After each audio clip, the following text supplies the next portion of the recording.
Joe Biden was declared the winner of the 2020 presidential election. But even though many people are cheering, for some Americans, it's still going to take a little longer for this result to sink in.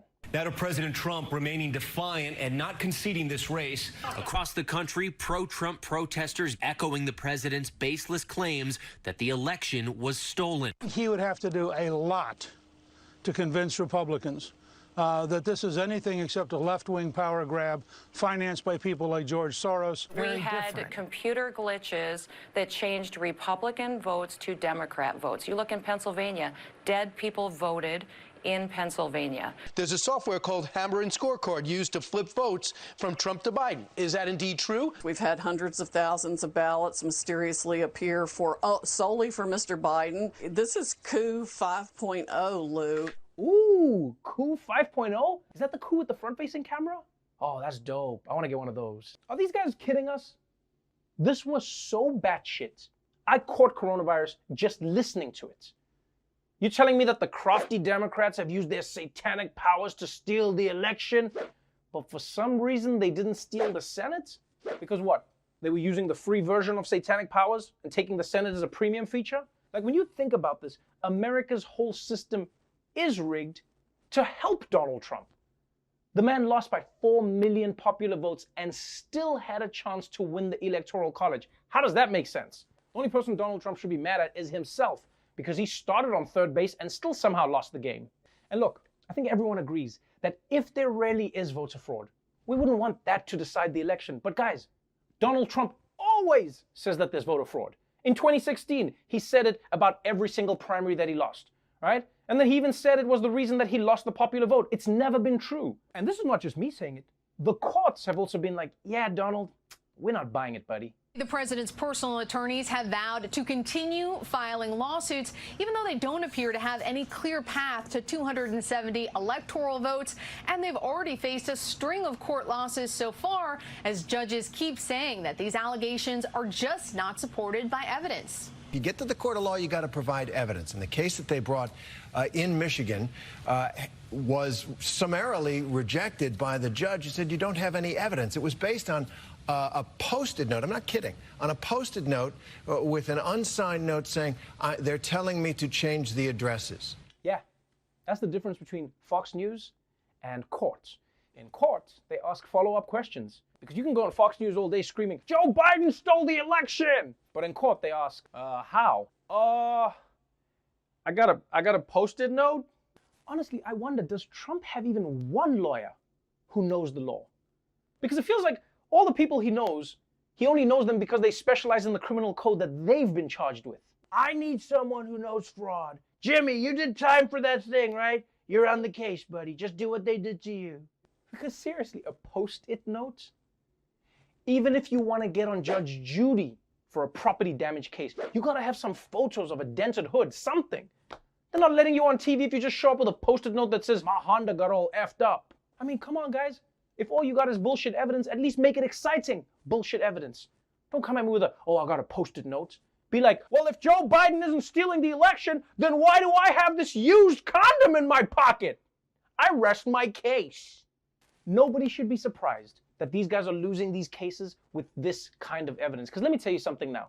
If you were in an episode of Law and Order with a post-it note, that would be the shortest episode ever.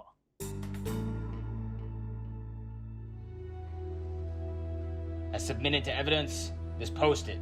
The case is dismissed. So with the court skeptical, the campaign had to take their argument directly to the people. And honestly, it might have gone better if they'd chosen a slightly different venue. The Trump campaign held a press conference to challenge the election results at Four Seasons Total Landscaping in Northeast Philadelphia. Some people suspect the campaign intended to reserve the Four Seasons Hotel, but accidentally booked this landscaping company, located between a crematorium and a sex toy store. Trump's lawyer, Rudy Giuliani, was speaking when he was told the election had been called for Biden. Who was it called by? Oh my goodness, all the networks. Wow. All the networks. No, guys, come on. How is this real? Like, how is this real? How are you going to hold a press conference at a landscaping warehouse between a crematorium and a sex toy store. I mean, as a general rule, if you're ever out declaring war, you don't want to do it 20 feet from a dildo. Although, I mean, in some ways it makes sense. Because if you ask people what's halfway between a pawn shop and a crematorium, they'd probably say Rudy Giuliani. And by the way, I have a feeling that Rudy Giuliani uses that sarcastic response a lot. I'm sorry, who wants me to put my clothes back on? Everyone. Oh, wow, everyone. Every single person in this Denny's wants me to put my clothes back on. Now, the campaign says that they did mean to have the press conference at this venue. And I hope that that's true. But it really just sounds like Trump's legal team accidentally booked the wrong Four Seasons. And if that is the case, that would be so sad. I mean, do you know how incompetent you gotta be to get catfished by a landscaping business? Also, I love how the real Four Seasons tweeted that it has nothing to do with them, because even hotel chains are trying to get away from Trump now. I bet Motel 6 was like, get out of here, you scumbags, you're grossing out our bed bugs. I also feel really bad for anyone who was inside that sex shop during that press conference, because imagine being in a sex shop and then seeing every camera in America pulling up next door. Now you gotta hide out in a dildo store for 6 hours. And that's a long time to pretend to be browsing. Yeah, so is this the edible underwear? Is it gluten-free? Yeah, they're still outside? Okay. Do you do samples? So even though most of the world has accepted that Joe Biden will be the next president, Donald Trump is clearly planning to drag out this fight for weeks.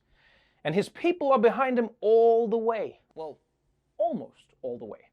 Despite no proof to support allegations of widespread fraud or illegal voting in the United States, some of his top Republican allies backing the president's refusal to concede. At this point, we do not know who has prevailed in the election. The media is desperately trying to get everyone to coronate Joe Biden as the next president, but that's not how it works. Okay. Trump has not lost. Do not concede, Mr. President. Fight hard. President Trump is 100% within his rights to look into allegations of irregularities and weigh his legal options.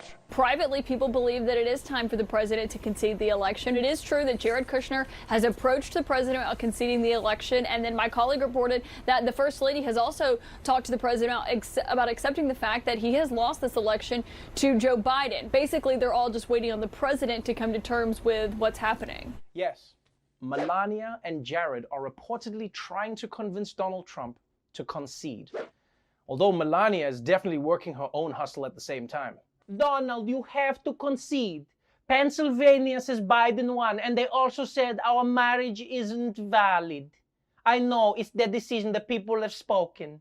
And as for Jared schooling Trump, imagine being told to grow up by a guy who's never gone through puberty. That's gotta hurt. It's also not great for Jared either, because this is just yet another impossible job Trump has given him to do. All right, Jared. It's your job to convince me to concede the election. Okay, sir, it's time to concede. Eat shit, you creepy mannequin. Catch me if you can. Ah! So, maybe Trump will decide to concede eventually. Or hey, maybe he won't. It actually doesn't really matter either way, because it's not really his decision to make. Joe Biden is going to become president on January 20th, and Trump's opinion about that counts for exactly 1 vote. Same as any other vote in America. And I know it's hard to believe, but after all this time, it looks like reality has finally caught up with Donald Trump.